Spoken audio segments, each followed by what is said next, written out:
अस्सलामुअलैकुम friends, welcome to my YouTube channel. आज मैं आपके लिए लाहौरी चरगा की रेसिपी लेकर आई हूँ जो बहुत ही मज़ेदार बनता है। और इसके ऐसे कौन से मसाले हैं जो इसको लगाने से बहुत ही टेस्टी रेस्टोरेंट स्टाइल में हम इसको घर तैयार कर सकते हैं।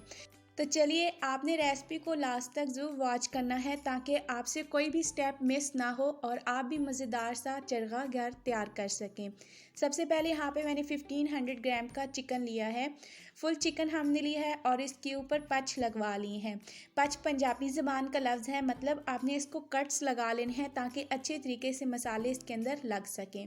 पहला स्टेप यही है। अब दूसरे स्टेप में हम इसका मसाला तैयार करेंगे। 4 टेबलस्पून लेमन जूस, 1 अंडा, 2 टेबलस्पून गाढ़ा दही शामिल करेंगे। दही यहाँ पे मेरे पास खट्टा है। 1.5 टेबलस्पून लहसुन अदरक का पेस्ट शामिल करेंगे। मैं बहुत ही सादा मसालों के साथ इसको तैयार करूँगी। 1/2 टेबलस्पून हल्दी पाउडर, अच्छी क्वालिटी की हल्दी पाउडर इस्तेमाल करिएगा ताकि अच्छा सा कलर आ सके। 1/2 टेबलस्पून नमक शामिल करेंगे। 1 टीस्पून लाल मिर्च का पाउडर, 1/2 टीस्पून ज़ीरा पाउडर। ज़ीरा पाउडर आपने ज़्यादा शामिल नहीं करना। 1 टीस्पून धनिया पाउडर, 1 टेबलस्पून तिक्का मसाला। अगर आपके पास है तो आप इससे ज़रूर डालें, अगर नहीं है तो आप इसको स्किप कर सकते हैं। 1/2 टीस्पून काली मिर्च का पाउडर, 1 टीस्पून दड़ा मिर्च यानी कुटी हुई लाल मिर्च, 1/2 टीस्पून ऑरेंज फूड कलर। अगर आप इसको बिल्कुल रेस्टोरेंट स्टाइल में लुक देना चाहते हैं तो आपने कलर ज़रूर शामिल करना है।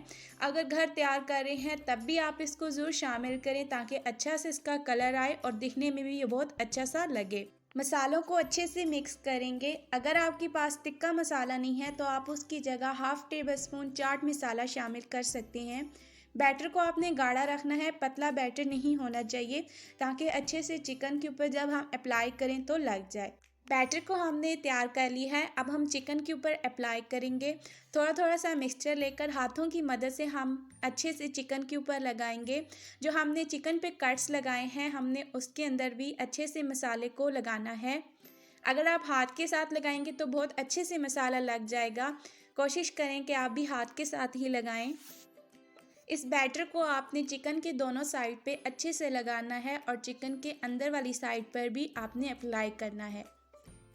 तो देखिए, मैंने मसाला अच्छे से लगा लिया है इस साइड से। अब हम इसके बैक साइड पे भी मसाला लगा लेंगे। अगर आप बहुत अच्छा रिज़ल्ट चाहते हैं तो आपने इसको 24 घंटे के लिए मैरिनेट करना है। अगर आपको आज ही बनाना है तो आपने 8 घंटे के लिए इसको मैरिनेट ज़रूर करना है। तो चलिए, अब हम किसी धागे की मदद से चिकन के लेग्स को बांध देंगे। तो ये अहम स्टेप है। अगर आप नहीं बांधेंगे तो जब तैयार हो जाएगी चिकन उस टाइम पे लेग्स टूट जाएंगी। मसाला हमने सारा चिकन पर अप्लाई कर दिया है। तो चिकन अब हमारी तैयार हो चुकी है। 24 घंटे के लिए अब हम इसको मैरिनेट करेंगे, क्योंकि जब तक चिकन के अंदर मसाला अच्छे से जज्ब नहीं होगा तब तक अच्छा सा परफेक्ट चरगा तैयार नहीं हो सकता।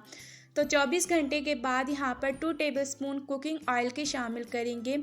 ज़्यादा ऑयल नहीं शामिल करना। ऑयल शामिल करने के बाद अच्छे से मिक्स करेंगे। यहाँ पर हम बेकिंग ट्रे लेंगे, उसके अंदर कोई भी आप प्लेट ले सकते हैं ओवन की। उसके अंदर चरगा रखेंगे और जो भी इसने पानी रिलीज़ किया है वो भी हम इसी के अंदर शामिल करेंगे। तो चलिए व्यूअर्स, अब हम इसको ओवन के अंदर ग्रिल करेंगे। सारे फंक्शंस मैं आपको बता देती हूँ। हर ओवन के फंक्शन सेम नहीं होते, लेकिन आप इसको 1 घंटा 10 मिनट के लिए अगर बेक करेंगे तो परफेक्ट हो जाएगा। अब हम इसको ग्रिल वाले फंक्शन को प्रेस करेंगे। C4 कॉम्बिनेशन के साथ 40 मिनट के लिए ग्रिल करेंगे। 40 मिनट के बाद हम इसको देखेंगे कि किस पोजीशन पर है और साथ ही मैं आपके साथ शेयर भी करूँगी। 40 मिनट यहाँ पे हमारे हो चुके हैं। चिकन को अभी मज़ीद हम 30 मिनट के लिए ग्रिल करेंगे। 15 मिनट के लिए एक साइड से और दूसरी साइड से भी 15 मिनट के लिए। तो चलिए, सेम प्रोसेस के साथ गुजारेंगे। 30 मिनट में अच्छा सा ये ग्रिल भी हो जाएगा और इसके ऊपर एक खूबसूरत सा कलर भी आ जाएगा। डॉलेंस TW115 की ये परफेक्ट टाइमिंग है। तो चलिए, तैयार हो चुका है हमारा मज़ेदार सा लाहौरी चरगा। अब हम इसको सैलेड के साथ सर्व करेंगे। मैं आपको दिखाऊंगी कि चिकन अच्छे तरीके से ग्रिल हुआ है और देखिए इस ट्रे में पानी भी नहीं है, इसका मतलब चिकन परफेक्टली ग्रिल हुआ है। तो चलिए अब यहाँ पे मैं आपको दिखाऊंगी कि चिकन बहुत अच्छा सा गल चुका है। मसाले बिल्कुल परफेक्ट थे। इतने ही मसालों के साथ आप 1500 ग्राम का चिकन तैयार कर सकते हैं। ये बहुत ही अच्छा सा तैयार हुआ है रेस्टोरेंट स्टाइल में। इसका कलर देखिए, आपको देख कर अंदाज़ा तो हो गया होगा कि चिकन कितना अच्छा गल चुका है और कितना अच्छा इसका कलर आया है। तो ये खाने में भी बहुत मज़ेदार होगा। अब आप इसको चटनी के साथ, नान के साथ सर्व कर सकते हैं। आज की हमारी रेसिपी इतनी थी। अगर अच्छी लगती है लाइक करें, शेयर करें, हमारे चैनल को सब्सक्राइब करना ना भूलें। अपनी दुआओं में याद रखें। अगली वीडियो तक दीजिए इजाज़त। अल्लाह हाफिज़।